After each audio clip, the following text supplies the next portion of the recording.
Assalamualaikum warahmatullahi wabarakatuh.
Innal hamdalillah nahmaduhu wa nasta'inuhu wa nastaghfiruh wa na'udzu billah min shururi anfusina wa sayyiati a'malina may yahdihillahu fala mudilla lahu wa man yudlil fala hadiya lahu ashhadu an la ilaha illallah wahdahu la syarika lahu wa ashhadu anna Muhammadan abduhu wa rasuluh.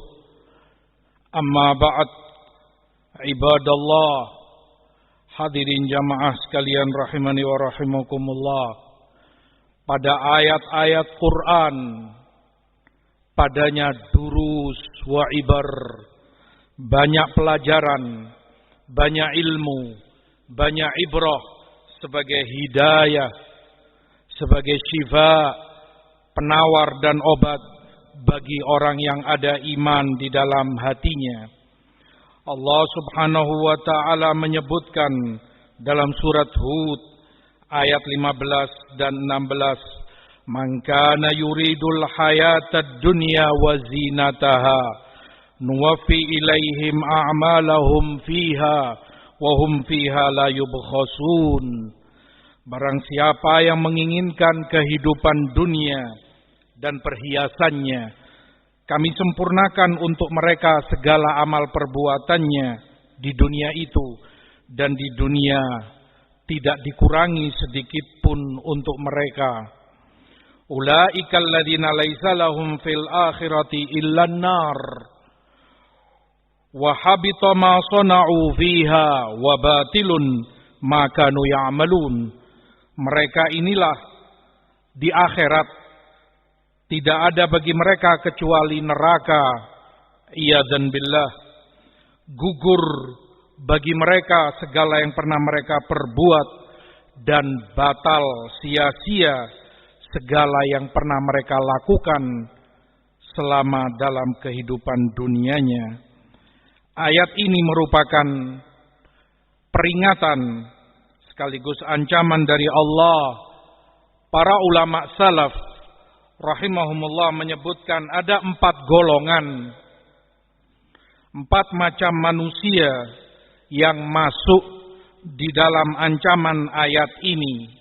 Yang pertama adalah orang yang beramal saleh, dan itu banyak dilakukan oleh manusia, mengharap wajah Allah, keridhaan dan pahala di sisinya.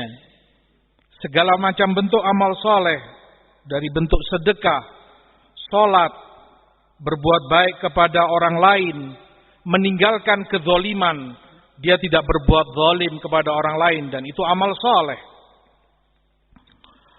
Tetapi dia ketika melakukan semua itu atau meninggalkan kejelekan-kejelekan yang ada atau maksiat, tidak sedikit pun dia menginginkan akhirat dengan amal perbuatannya. Tidak ada di dalam kalbunya, tidak ada dalam ingatannya bahwa ini untuk akhiratku, ini untuk demi aku masuk surga, agar aku selamat dari neraka. Tujuan itu tidak terbesit sedikit pun dalam benaknya. Yang dia inginkan dengan semua amalan soleh yang dia lakukan di dunia sebatas agar Allah menjaga dirinya di dunia, agar Allah memperbanyak, melipat gandakan harta bendanya di dunia, agar Allah menjaga keluarganya, anak istrinya, sebatas kenikmatan-kenikmatan duniawi yang segera dan cepat dia peroleh di dunia ini. Orang yang semacam ini, yang disebutkan oleh Ibnu Abbas, termasuk di dalam ayat ini. Kata Mujahid, serupa dengan itu pula orang yang beramal saleh, riya, ingin dilihat orang, atau sum'ah, ingin didengar orang apa yang dia lakukan. Golongan pertama, yang hanya mengharapkan dunia dengan amal solehnya, tidak sedikit pun mengharapkan akhirat. Kata Imam As-Sa'di rahimahullah, yang semacam ini tidak tergambarkan kecuali hanya pada kufar. Karena seorang mukmin tidak mungkin yang semacam ini ada dalam kalbunya. Terbukti dan cukup dia beriman menunjukkan dia menginginkan akhirat karena masih ada iman dalam hatinya. Bentuk manusia yang kedua yang masuk di dalam ayat, dan ini lebih ditakuti dan lebih besar dari yang pertama, disebutkan pula oleh Imam Mujahid, adalah orang yang menginginkan dengan amal solehnya, sholat, sedekah, berbuat baik kepada orang, dan segenap amal soleh yang lainnya, hanya riya, murni, hanya ingin mendapat pujian dari orang lain, menginginkan popularitas atau kedudukan di dunia, sedikit pun tidak menginginkan pahala di akhiratnya. Bentuk macam yang ketiga adalah orang yang beramal saleh, menginginkan dengan amal solehnya harta benda, semacam orang yang haji untuk mendapatkan keuntungan duniawinya dari haji yang dia lakukan, atau orang yang hijrah sebagaimana di dalam hadis, menginginkan dengan hijrahnya dunia untuk dia peroleh, atau wanita untuk dia nikahi, atau dia berjihad perang yang semula itu amal saleh, namun niatnya hanya sebatas untuk mendapatkan ghanimah, harta rampasan perang. Yang semacam ini masuk di dalam ayat celaan Allah Subhanahu wa ta'ala. Bentuk yang keempat adalah orang yang melakukan ketaatan kepada Allah, dan dia bisa jadi ikhlas sangat untuk Allah dalam amal solehnya, benar-benar dalam segala ketaatannya dia ikhlas kepada Allah Subhanahu wa ta'ala. Namun sayang disayang. Pada dirinya ada amalan perbuatan kufur yang bisa mengeluarkan seseorang dari keislamannya. Yang semacam ini dilakukan oleh Yahud dan Nasara. Mereka beramal saleh, mereka berbuat baik, membantu orang, terutama saat terjadi musibah, malapetaka, bantuan mereka berikan di sana sini. Mungkin mereka dengan penuh ikhlasnya mengharap pahala di sisi Allah. Namun kekufuran mereka, kemusyrikan mereka menghalangi amalan itu diterima di sisi Allah. Mereka hanya mendapat kebaikan duniawi. Mereka hanya mendapatkan keuntungan duniawi dari segala amalan yang mereka lakukan. Karena kekufuran mereka dan maksiat menghalangi amalan itu diterima oleh Allah Subhanahu wa ta'ala. Yang semacam ini pula ada pada beberapa orang yang mengaku ada padanya keislaman dan keimanan, berbuat amal saleh, salat, sedekah dan yang lain, namun dia musyrik, menyekutukan Allah dengan yang lain dalam doanya, dalam ibadahnya, dalam uluhiyah Allah, dia musyrik, maka amal solehnya tiada berguna baginya kecuali sebatas keuntungan-keuntungan duniawi. Ibadallah, jamaah sekalian rahimani wa rahimakumullah. Ayat ini sekilas umum Allah sebutkan setiap orang yang menginginkan dengan amalannya keuntungan duniawi, pasti itu dia dapati. Man kana yuridul hayatad dunya wa zinataha nuwaffi ilaihim a'malahum fiha wa hum fiha la yubkhasun. La yubkhasun, bahkan kata Allah, sedikit pun tidak akan dikurangi apa yang mereka inginkan. Sekilas ayat menunjukkan selama dunia itu yang menjadi harapan, niat dan tujuan orang, pasti itu yang dia dapati dalam amalannya. Namun tidaklah demikian. Ayat ini ditakyid atau dikhususkan dengan ayat lain yang Allah sebutkan dalam surat Al-Isra pada ayat 18. Man kana yuridul ajilah ajjalna lahu fiha ma nasya liman nurid thumma ja'alna lahu jahannam yaslaha madhmuman madhura. Barang siapa yang menginginkan kehidupan dunia dengan amalannya, akan kami berikan itu untuknya. Secara umum, mutlak, tidak. Karena Allah katakan, manasya liman nurid. Bagi orang-orang yang Allah inginkan. Bagi yang Allah kehendaki. Sehingga tidaklah secara mutlak ayat difahami. Pada ayat surat Hud yang menginginkan dunia, akan dia dapati dari amalannya. Iya, itu khusus dibatasi hanya pada orang yang Allah kehendaki, yang Allah inginkan fitnah dan bala itu menimpa dirinya. Nas'alullahal afiyah wassalamah. Aqulu ma sami'tum wastaghfirullah innahu huwal ghafurur rahim.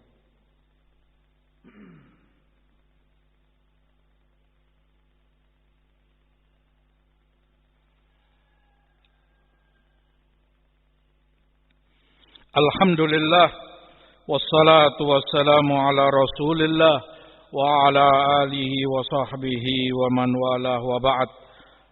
Ibadallah, jamaah sekalian rahimani wa rahimakumullah. Ibrah bagi setiap mukmin, ibrah bagi setiap orang yang berakal, durus, pelajaran berharga. Ketika Allah sebutkan tentang nabinya Yusuf alaihi salam, Allah katakan di dalam ayat Quran, kadzalika kidna li Yusuf, demikianlah kami melakukan tipu daya demi membela nabinya Yusuf alaihi salam. Kata Syekhul Islam Ibn Taimiyah rahimahullahu taala dalam kisah Nabi Yusuf ini, dalam ayat, pelajaran menunjukkan kepada kita bahwa siapa saja yang melakukan tipu daya secara haram, mendolimi dan melakukan tipu daya, maka Allah yang membalas tipu daya itu. Dan itu sunnatullah pada hambanya, di mana Allah tidak akan berkahi segala amalan tipu daya yang dia lakukan kepada hamba-hamba Allah. Dan ayat juga mengajarkan kepada kita bahwa seorang mukmin yang bertawakal kepada Allah, jika umat manusia siapapun dia, setinggi apapun pangkat dan jabatannya, sebesar apapun kedudukan yang dia miliki, jika dia beriman dan bertawakal kepada Allah, manusia manapun kalau melakukan makar dan tipu daya pada dirinya, maka Allah yang akan membelanya. Allah yang akan melakukan tipu daya untuk melindungi dan membela dirinya. Bahkan itu tanpa kekuatan, tanpa upaya dari dirinya. Tiba-tiba saja dia terlindungi dari arah dan tempat yang tidak dia duga-duga. Tiba-tiba saja dia dibela oleh Allah Subhanahu wa ta'ala, karena Allah janjikan kepada nabinya, kidna li Yusuf, demikian kami Allah yang melakukan tipu daya itu untuk membela nabinya Yusuf alaihi salam. Kata Syekhul Islam pula, demikian juga dinukilkan oleh Imam As-Sa'di dalam tafsirnya, maka ayat mengajarkan kepada kita, setiap orang yang melakukan tindak kezoliman, setiap orang yang melakukan kesombongan kepada umat manusia yang lain, setiap orang yang melakukan makar dan tipu daya dengan segala cara yang dia lakukan, akan Allah cabut kenikmatan darinya, dan Allah yang membalas tipu daya itu dengan tipu daya Allah. Dan Allah katakan, wala yahiqul makru sayyi illa bi ahli, dan tipu daya, makar jelek tidak akan menimpa, tidak akan kembali kecuali kepada orangnya sendiri yang dari awal dia melakukan makar dan tipu daya itu. Fatir ayat 43. Mudah-mudahan Allah melindungi kita dengan segala kekuatannya dari segala kejelekan dan orang-orang yang menginginkan kejelekan itu kepada kita. Amin ya rabbal alamin. Wa sallallahu ala nabina Muhammad wa akhiru da'wana anil hamdulillahi rabbil alamin.